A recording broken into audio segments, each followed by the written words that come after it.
நம்மளுடைய வாழ்க்கையோட அது லிங்க் ஆயிருக்கு. நம்ம எல்லாருமே ஒரு நம்பர்ல தான் பிறக்கிறோம். 1லேருந்து 9க்குள்ள இருக்கிற ஏதோ ஒரு நம்பர்ல நம்ம வந்து கண்டிப்பா பிறக்கிறோம். ஒண்ணு நீங்க 18ல பிறந்திருக்கேன், 26ல எல்லாத்தையும் கூட்டினா கடைசியா வர ஒத்த டிஜிட் நம்பர் தான் நம்மளுடைய டெஸ்டினேஷன் நம்பர்னு சொல்லுவோம்.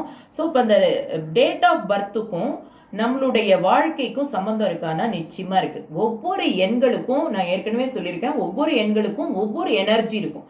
இப்போ 1 அப்படின்னு எடுத்தீங்கன்னா அது சூரியனுடைய ஆதிக்கத்துல இருக்கிற நம்பர். 2ன்னு எடுத்தீங்கன்னா சந்திரனுடைய ஆதிக்கத்துல இருக்கிற நம்பர். 3ன்னு எடுத்தீங்கன்னா உங்களுக்கு குருவினுடைய ஆதிக்கத்துல இருக்கிற நம்பர்.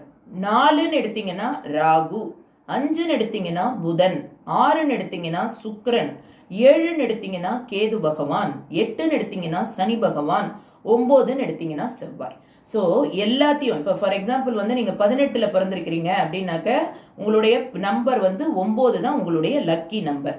ஸோ இந்த 9 அப்படிங்கிறவங்க எப்படி இருப்பாங்க, அதாவது 9 நம்பரோட பிறக்கிறவங்க எப்படி இருப்பாங்க அப்படிங்கிறது 1லேருந்து நம்ம பார்த்துட்டு வர போகிறோம். இப்போ இந்த 1 இப்போ 10ல் பிறந்திருக்காங்க, 1ல் பிறந்திருக்காங்க, அவங்களுக்குலாம் இந்த 1 நம்பர் தான் வரும். ஸோ அவங்க வந்து எப்படி இருப்பாங்கன்னா சூரியனுடைய ஆதிக்கத்தில் இருப்பாங்க.